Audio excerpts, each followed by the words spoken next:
कडे आलेलो आहोत इंटरव्ह्यूच्या मुलाखतीच्या आणि जाता जाता तुम्हाला एक प्रश्न विचारायचा आहे की मुंबईमध्ये तर आमचाच महापौर बसेल असं उद्धव ठाकरे सुद्धा म्हणाले, राज ठाकरे सुद्धा म्हणाले. मुंबई व्यतिरिक्त इतर कोणकोणत्या महापालिकांमध्ये शिवसेना उबाठा पक्ष आणि मनसेचा महापौर बसू शकतो अशी परिस्थिती आहे असं वाटतं तुम्हाला वैयक्तिकरित्या?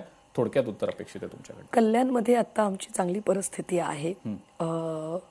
पिंपरी चिंचवडपेक्षा पुण्यात चांगली स्थिती आहे. अर्थात पिंपरी चिंचवडमध्ये वर्षानुवर्ष ज्यांची सत्तामत्ता आहे, या ठिकाणी सगळ्या पालिकांमध्ये महापौर बसू शकतो तुमच्या पक्षाचा असं आहे? आता काय आहे, काही ठिकाणी आघाड्यांची समीकरणं आहेत. त्यामुळे आघाड्यांच्या समीकरणामध्ये आम्ही म्हणजे भाजप नाही आहोत की एकीकडे भाजपने म्हणायचं की आमची महायुती आहे, पण मुंबईमध्ये जेवढे काही होर्डिंग दिसतात त्या होर्डिंगवर भाजप सेना महायुती असं कुठेच उल्लेख नाहीये. फक्त भाजपा महायुती म्हणजे शिवसेनेचा उल्लेख, अरे शिंदेचा उल्लेख नाही, शिंदेचा फोटो सुद्धा नाहीये. हे असला एककल्लीपणा आम्ही करत नाही आहोत.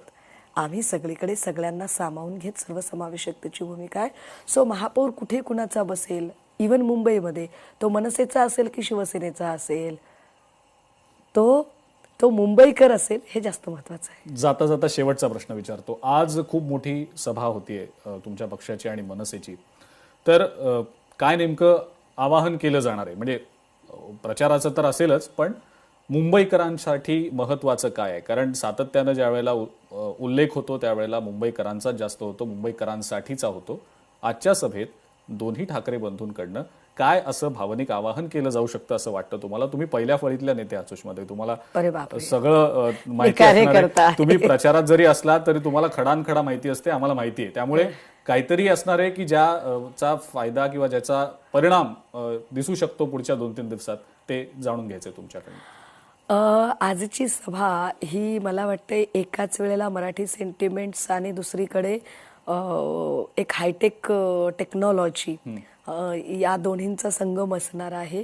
कारण आता दिवस फक्त 2 ते 3 राहिलेत. आजचा दिवस संपल्यात जमा आहे. कारण आता काही तास उरलेले आहेत. आता शिल्लक राहतात 12 आणि 13, तेही 13 ते 5 वाजेपर्यंत. तर इतक्या कमी काळात म्हणजे साधारणतः 36-40 तासामध्ये काही आपण पूर्ण राज्यभरातल्या महापालिकांमध्ये पोहोचू शकणार नाही. सो त्या निमित्ताने सगळ्यांना एकत्रित संदेश द्यायचा म्हणून ही राज्यातल्या सगळ्या महापालिकांच्या साठीची म्हणून प्रातिनिधिक सभा असणार आहे. एक दुसरं, या सभेमध्ये मुंबई महापालिकेचे जे सगळे 200-250 उमेदवार आहेत ते सगळे उमेदवार यांची बसण्याची विशेष व्यवस्था असेल आणि ते एकाच वेळेला इंट्रोड्यूस करून दिले जातील. हा एक अभिनव प्रयोग असणार आहे. तिसरं, यामध्ये अनेक वर्षांचं, जसं मी म्हटलं की हे झालं तंत्रज्ञानाचं की त्याचा अत्यंत स्मार्टली वापर करणं, आणि तिसरं महत्वाचं की याच्यात सेंटिमेंट्स काय आहेत, तर अनेक वर्षानंतर एक राजकीय भाषण देण्यासाठी ज्या शिवतीर्थावर वंदनीय बाळासाहेब हयात असताना 2 भाऊ एकत्र बसायचे, त्या शिवतीर्थावर आता पुन्हा 2 जण एकत्रित गर्जना करतील.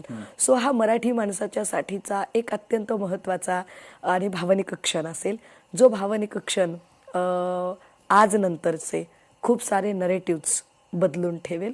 आणि महत्वाचं की या आजच्या म्हणजे जेव्हा वंदनीय बाळासाहेब बोलायचे ना, तेव्हा हे 2 भाऊ असे ऐकायचे की आपले नेते आणि आपले आदर्श बोलत आहेत.